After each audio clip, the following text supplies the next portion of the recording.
Greetings, everyone. Thank you for tuning in to this very, very, very important and significant three-part teaching series. It is entitled Breaking Free from the Fetter, which is the Willie Lynch Letter. Breaking Free from the Fetter, which is the Willie Lynch Letter. This is part one. First off, what is a fetter? A fetter is a chain or manacle used to restrain a prisoner, typically placed around the ankles. What do I mean by letter? Letter is meant as it's defined, a written, typed, or printed communication, especially one sent in an envelope by mail or messenger. So let's get into what the Willie Lynch Letter had to say, written by this man, Willie Lynch. It's entitled The Making of a Slave. This speech was delivered by Willie Lynch on the bank of the James River in the colony of Virginia in 1712. Lynch was a British slave owner in the West Indies. He was invited to the colony of Virginia in 1712 to teach his methods to slave owners there. The term lynching is derived from his last name. The letter reads as follows. Greetings, gentlemen. I greet you here on the bank of the James River in the year of our Lord, 1712. First, I shall thank you, the gentlemen of the colony of Virginia, for bringing me here. I am here to help you solve some of your problems with slaves. Your invitation reached me on my modest plantation in the West Indies, where I have experimented with some of the newest and still the oldest methods for control of slaves. Ancient Romans would envy us if my program is implemented. As our boat sailed south on the James River, named for our illustrious king, whose version of the Bible we cherish, I saw enough to know that your problem is not unique. While Rome used cords of wood as crosses for standing human bodies along its highways in great numbers, you are here using the tree and the rope on the occasions. I caught the whiff of a dead slave hanging from a tree a couple of miles back. You are not only losing valuable stock by hangings, you are having uprisings. Slaves are running away. Your crops are sometimes left in the fields too, long for maximum profit. You suffer occasional fires. Your animals are killed. Gentlemen, you know what your problems are. I do not need to elaborate. I am not here to enumerate your problems. I am here to introduce you to a method of solving them. In my bag here, I have a foolproof method for controlling your black slaves. I guarantee every one of you that if installed correctly, it will control the slaves for at least 300 years. My method is simple. Any member of your family or your overseer can use it. I have outlined a number of differences among the slaves, and I take these differences and make them bigger. I use fear, distrust, and envy for control purposes. These methods have worked on my modest plantation in the West Indies, and it will work throughout the South. Take this simple little list of differences and think about them. On top of my list is age, but it's there only because it starts with an A. The second is color or shade. There is intelligence, size, sex, sizes of plantations, status on plantations, attitude of owners, whether the slaves live in the valley, on a hill, east, west, north, south, have fine hair, coarse hair, or as tall or short. Now that you have a list of differences, I shall give you an outline of action. But before that, I shall assure you that distrust is stronger than trust, and envy stronger than adulation, respect, or admiration. The black slaves, after receiving this indoctrination,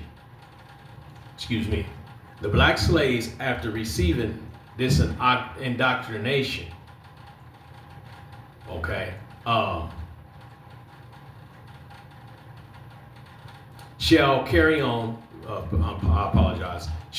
on and will become self-refueling and self-generating for hundreds of years, maybe thousands. Don't forget you must pitch the old black male versus the young black male, and the young black male against the old black male. Now what you see now is highlighted in gray, right? Actually silver, representing a chain, a manacle, a fetter. Okay? This is what we're dealing with presently. You must use the dark-skinned slaves versus the light-skinned slaves, and the light-skinned slaves versus the dark-skinned slaves. You must use the female versus the male, and the male versus the female. Let's remember that. Let's lock that into our minds, because we're going to hit on that some more in part 2 and in part 3. Exactly what's going on presently. Okay? Further reading the letter on. You must also have you, white servants and overseers, distrust all blacks. But it is necessary that your slaves trust and depend on us. They must love, respect, and trust us, only us. Gentlemen, these kits are your keys to control them. Use them. Have your wives and children use them. Never miss an opportunity. If used intensely for 1 year, the slaves themselves will remain perpetually distrustful. Thank you, gentlemen. Okay, that's the end of that portion of the letter, right? Now, more on the Willie Lynch letter, what commentators have to say on the Willie Lynch letter today and what historians have to say. They say the Willie Lynch letter is considered a hoax by historians because it contains anachronisms such as words and phrases not in use in the 18th century, and the specific divisions it emphasizes are more characteristic of 20th century thinking. For example, the letter uses the word black with an uppercase B before it was commonly used as an ethnic identifier for people of African descent, so they say. Historians like Roy Rosenzweig and William Jelani Cobb have concluded that the document is a modern forgery. The Willie Lynch letter is considered a hoax by historians because it contains anachronisms such as words and phrases not in use in the 18th century, and the specific divisions it emphasizes are more characteristic of 20th century thinking. For example, the letter uses the word black with an uppercase B before it was commonly used as an ethnic identifier for people of African descent. Historians like Roy Rosenzweig and William Jelani Cobb have concluded that the document is a modern forgery. Here's their reasons why. Anachronisms. The text includes words like refueling and foolproof, which were not in use during the 18th century. Modern day thinking. The specific 20th century divisions mentioned in the letter, such as age and gender, are inconsistent with 18th century practices of slave control. Linguistic inaccuracies. The letter refers to African Americans as black with uppercase B, a usage that became common much later. Okay? So they say that the letter could not possibly be accurate. Okay? Couldn't possibly be accurate. It's a forgery because of those reasons. Okay? Let's read on a little bit more. Origin of the term lynching. Some versions incorrectly credit Willie Lynch with coining the terms lynching, which is incongruent with the speech's premise of providing non-violent control methods. The document has been in print since at least 1970, but first gained widespread notice in the 1900s when it appeared on the internet. Okay, since then, it has often been promoted as an authentic account of slavery during the 18th century. Though its inaccuracies and anachronisms have led historians to conclude that it is a hoax. You must use the dark-skinned slaves versus the light-skinned slaves. Remember, that's highlighted again. Silver, right? And the light-skinned slaves versus the dark-skinned slaves. You must use the female versus the male and the male versus the female. Now, I will say this. If this is a forgery, this letter still went forth. If it's a forgery, it's a forgery from when? Was it not truly written in 1712? Was it written earlier? Was it written later? Okay? Nevertheless, this didn't just pop out of thin air. It is a true letter that was written. Whether it was a forgery or not, it is a written letter. this written letter has become a written curse. Okay? A written curse for melanated people who are the descendants of former Israelites, Hebrew Israelites, that were taken to various different places and were enslaved. All right? That's exactly what it is. Who wrote it, when they wrote it, doesn't matter. It's been written and it has manifested. So keep that in mind. With this lesson, it has manifested. That's what we are focused on. We are focusing on the manifestation of what you see in front of you. Highlighted. What has become the fetter? That it's spoken in the letter that you must use the dark-skinned slaves versus the light-skinned slaves, and the light-skinned slaves versus the dark-skinned slaves. And you must use the female versus the male, and the male versus the female. Exactly the things that are going on today within us as a people. All right? As a nation of people, this is exactly what's going on with us. So let's read on a little bit more. As you see before you, this is what the ancient Egyptians look like. Okay? Ancient Egyptians. You see people of color, you see people of melanation, right? However, you see people of different hair textures. You see people with different facial features. But what do all the people that you see have in common? They are all melanated, right? But they have different shades of melanation. From extremely light to fair, very fair, you could say, with extremely light. So we'll say very fair to cocoa colored, peanut butter colored, to dark brown, or a darker shade of brown.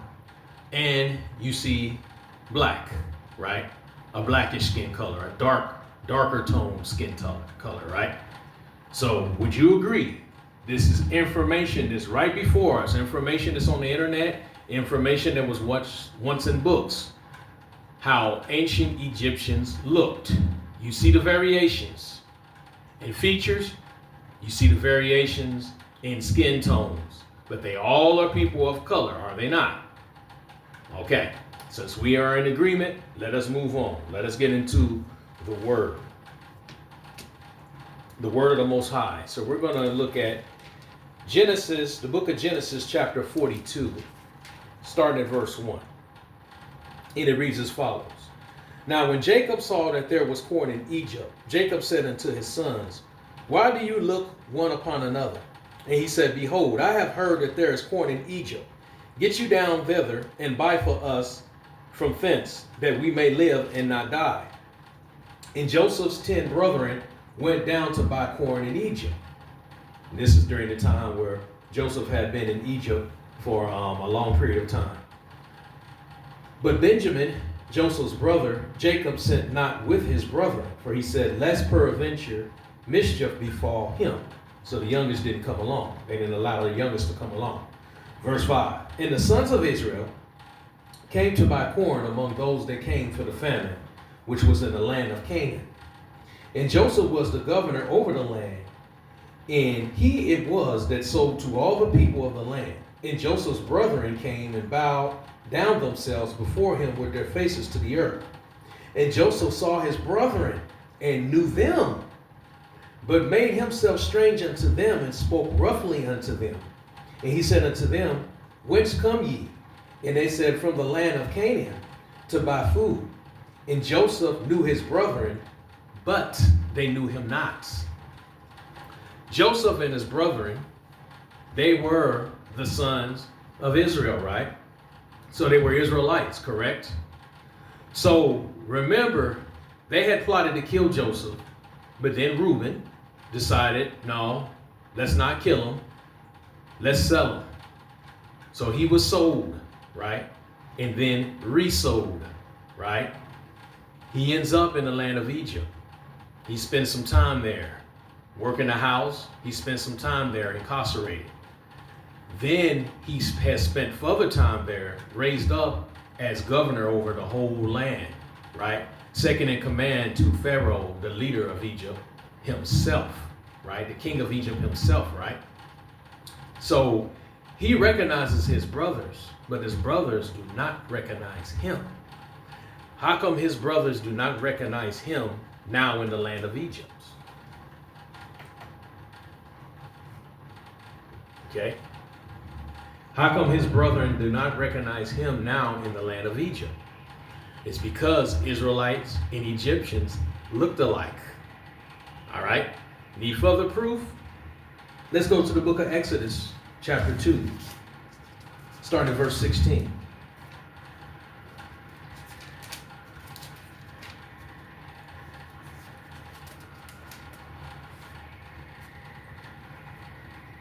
Exodus 2, starting at verse 16. Now the priests of Midian had 7 daughters, and they came and drew water and filled the troughs to water their father's flocks. And the shepherds came and drove them away. But Moses stood up and helped them and watered their flock. And when they came to Reuel, their father, he said, "How is it that you are come so soon today?" And they said, "An Egyptian delivered us out of the hand of the shepherds, and also drew water enough for us and watered the flock." They called Moses an Egyptian. Okay, true enough, Moses had fled Egypt. We know the reason why. For the sake of time, to save time, we know the reason why. Those of us who know our word, who know the Bible, we know the reason why Moses has fled out of Egypt, right? So he was more than likely dressed as an Egyptian, right? Because he grew up in Egypt, right? Raised, as a matter of fact, as the Pharaoh's grandson, right? So with these Midianites recognizing what this Egyptian did, they didn't tell their father he was dressed as an Egyptian, but he sure didn't look like no Egyptian. No, they said an Egyptian. An Egyptian. They labeled Moses as what? An Egyptian. So Moses was an Israelite from the tribe of Levi, right? So evidently, since they said an Egyptian, Levites, therefore Israelites, had to look like Egyptians. Egyptians had to look like Israelites. All right, let's do one more. Further proof. Let's go to the book of Acts, chapter 21.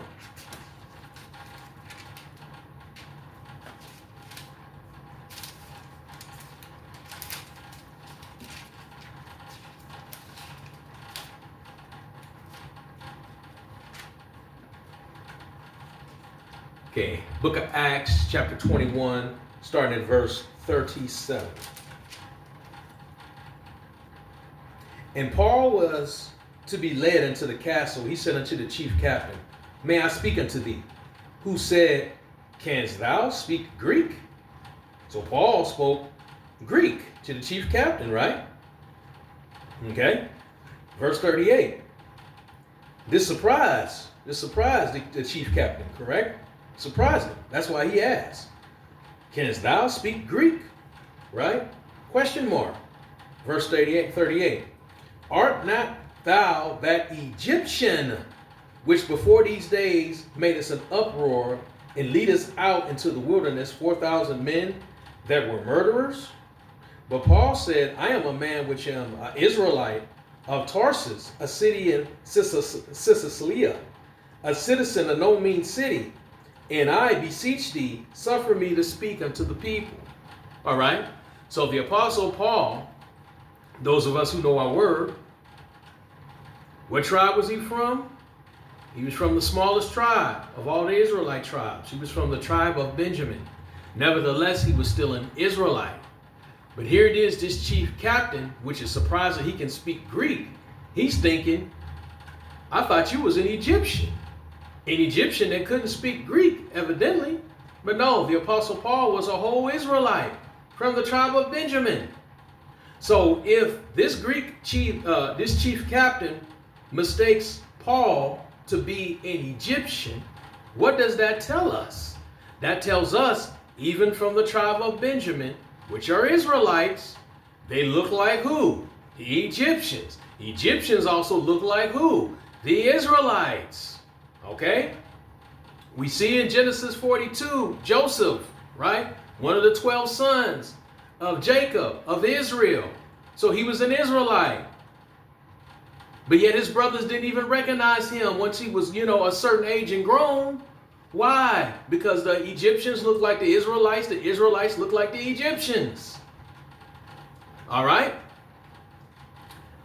Let's go to the book of Deuteronomy chapter 28.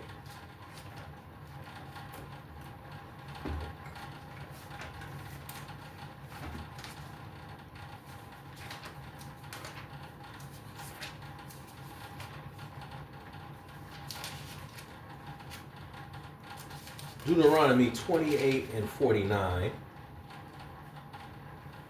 Speaking about the curses for those of us who know our Bibles, right?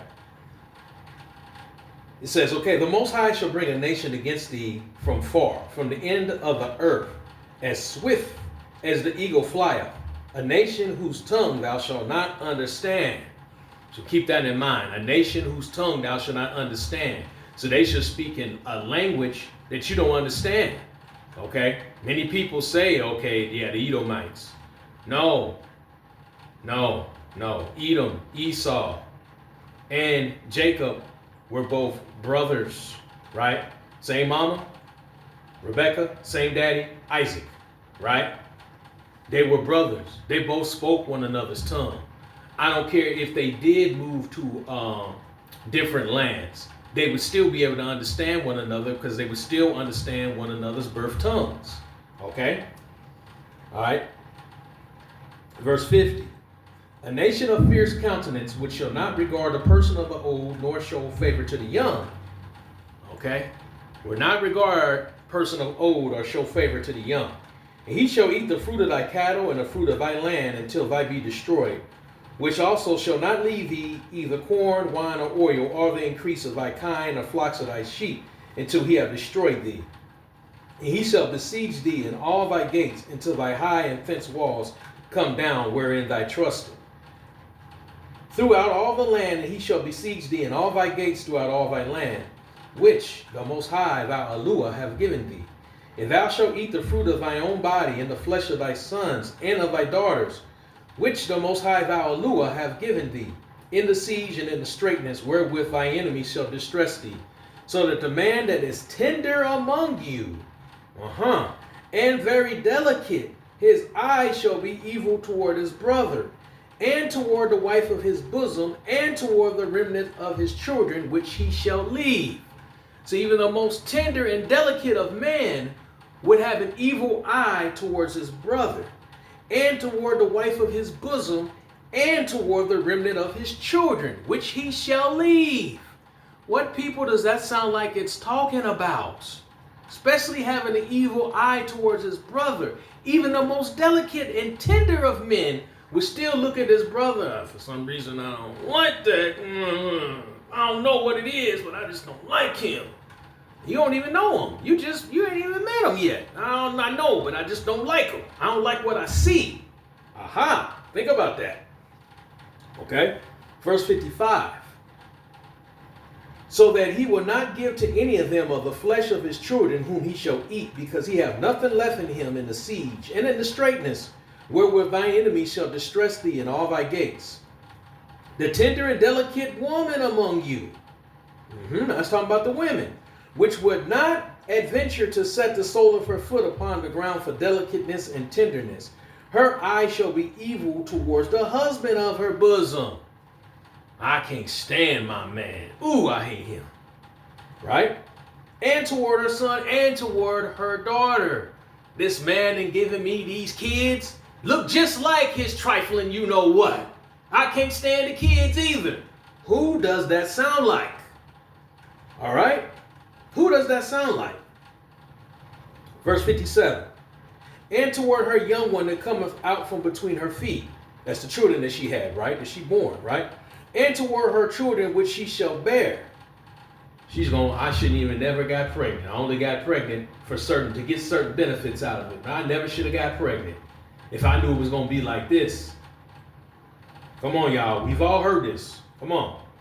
For she shall eat them for want of all things secretly in the siege and straitness, wherewith thine enemies shall distress thee in thy gates.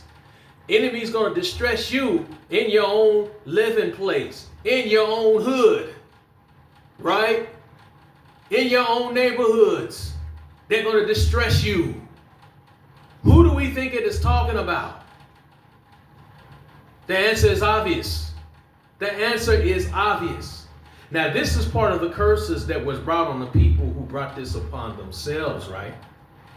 However, with them being in the hands of these enemies that was going to come from afar and take them to various different places, and these enemies that will come from afar, right? With a language, a tongue that they could not understand, a language and a tongue that they have never heard and are spoken before. A people, hello, who at first did not know how to read or write this language they had to learn, right? These very enemies also have spoken even more curses on these people. And one of the curses that they have spoken is written right in the midst of the Willie Lynch letter that was either written by this man, Willie Lynch, or by somebody else. But it has released curses upon these people. All right? Concerning skin color. Stay tuned for the next video, part 2.